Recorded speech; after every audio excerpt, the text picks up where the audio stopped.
প্রতিদিন সকালে যে বাচ্চাদের কি টিফিন দেবো, এটা যে কত বড় চাপের, এটা শুধু মায়েরাই বোঝে। তো আজকে সকালে ওর জন্য একটু ফ্রাইড রাইস বানিয়ে দিলাম। তো বড় ছেলের আমার এখন স্কুল ছুটি, তাই ও ঘরেই আছে, তাই ও একটা দিক দিয়ে চাপ কম। তাই বড় ছেলে আমাকে হেল্প করে ছোট ছেলেকে সকালে স্কুল পাঠানোর জন্য, কারণ ওকে আমি স্কুলে দিতে যাই 8:30টার দিকে। তাই ওর খাওয়ানো, ওকে স্নান করানো, রেডি করানো, তাই বড় ছেলে আমাকে একটু হেল্প করে দেয়। যেহেতু আজকে একটু দেরি হয়ে গেছিলো, তাই ওকেই খাইয়ে দিচ্ছে ওর দাদা।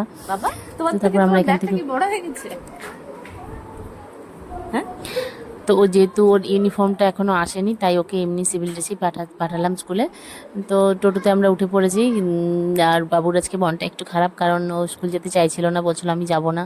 তাই আমি বললাম আজকে সেকেন্ডে যাবি না কেন? প্রথমটা একটু বায়না করে, পরে আবার চলে যায়। আর অ্যাকচুয়ালি এত গরম না, বাচ্চাদের স্কুলে পাঠাতেও ভয়ও লাগে, কিন্তু কিছু করার নেই, যেতে তো হবেই।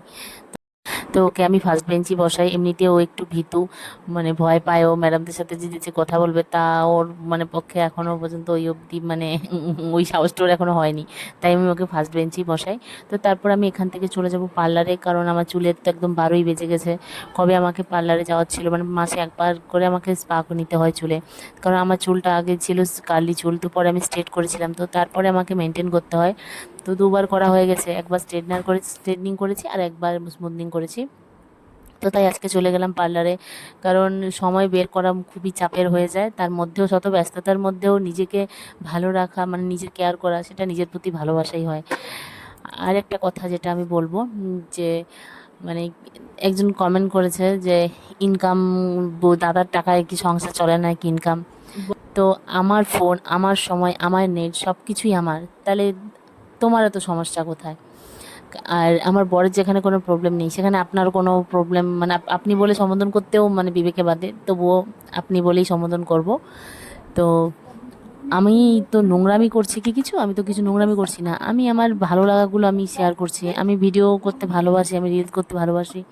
আমি রিলস ভিডিও করছি, মানে রিলস আলাদা, ভিডিও আলাদা। রিলস আমি পোস্ট করছি প্রায় 1.5 বছরের মতো বোধহয় হয়ে গেছে। তো ইদানিং আমি ভিডিও দিচ্ছি, আর আমার 1 বছর আগে মনিটাইজেশন অন হয়ে গেছে, কিন্তু আমি তবু কোনো দিন ভিডিও পোস্ট করিনি। মানে মাঝে মধ্যে একটা আধটা হয়তো আমি দিয়েছি, কিন্তু রেগুলার ছিলাম না। আমাকে সবাই বলে, আমাকে যারা ভালোবাসে তারা আমাকে বলে তুমি ভিডিও করো। কারণ দেখো, আমি যদি একটু কিছু মানে আমার সারাদিনের কাজটা শেয়ার করি, আর আমি যদি সেখান থেকে কিছু আর্ন করি, তাতে তো কোনো সমস্যা নেই। হাজব্যান্ড যেটা করে সেটা হাজব্যান্ড করে। তো আমি তো নোংরামি করে কিছু করছি না। আমি মানে ভালো ভিডিওই করছি, আমি তো খারাপ কিছু করছি না, আর খারাপ কিছু আমি করব না। আমি তো পয়সা ইনকামের জন্য ভিডিও করছি না, আমার ভালো লাগার থেকে করছি। আর সেখান থেকে যদি আমি তোমাদের ভালোবাসার সাপোর্ট পাই, সেখান থেকে যদি আমি কিছু আর্ন করি, তাতে কোনো সমস্যা নেই। তোমার কথা মানে আমাকে যারা ভালোবাসে, তো তারা তো আমাকে সাপোর্ট করছেই। মানে আমি যবে থেকে ভিডিও আমার ভাইরাল হয়েছিল, তারপর থেকে তারা এখনও পর্যন্ত আমার সাথে মানে মানে কি বলবো, আমার প্রতিটা ভিডিওতে লাইক কমেন্ট মানে সবাই করে। আমি মানে ওদেরকে আমি চিনেই গেছি, যারা মানে আমাকে 1 বছর যাবৎ আছে। আমি যখন আজ পুরোনো ভিডিওগুলো আমার মেমোরিতে আসে, তো আমি কমেন্টগুলো চেক করি, তো ওনারা এখনও আছে। তো আমি তুমি, আপনি, আপনি সবই গুলিয়ে ফেললাম, যাই হোক কিছু মনে করো না। তো তোমাদেরকে অনেক অনেক থ্যাংক ইউ, যে মানে এইভাবে 1 বছর যাবৎ আমার পাশে থাকার জন্য। আগামী দিনেও চাই, আর আমি ভালো ভালো ভিডিও করার চেষ্টা করব। আর দেখো, আমি তো মানে ওইরকম ভালো ভিডিও হয়তো পারি না, চেষ্টা করছি, চেষ্টা করলে সবাই পারে। তো আমিও তাই চেষ্টা করছি, একদিন একদিন আমিও সাকসেস হবই। তো চলো, এখন আমি তাড়াতাড়ি খাওয়া দাওয়া কমপ্লিট করে কাজ সেরে নিই, কারণ আমাকে গোলুকে আবার আনতে যেতে হবে। তো চলো, টাটা।